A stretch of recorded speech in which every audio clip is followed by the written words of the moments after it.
How to see your Apple ID password on iPhone. It's a very simple and a quick process, so let's jump into the video. First thing first, head over to the settings of your device. Inside settings, scroll all the way down, and then you'll see the option of password. What you want to do is head over to it. Now proceed to your Face ID or enter the password. Once done, it will be landing you on this page. All of the Google account and the application that you have saved the password of will be available to you in this page. So you have to make sure that you have saved the password of your Apple ID too. In order to see the password, what you want to do is simply head over to your Apple ID. I haven't saved the password of my Apple ID, so let me head over to one of my Google account. Once you are in here, the option of password will be visible to you.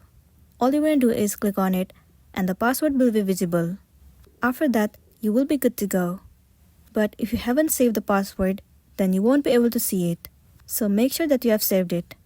So that's all for today, and this is simply how you can see the password of your Apple ID on iPhone. Make sure to smash the like button and consider subscribing if you found this video helpful.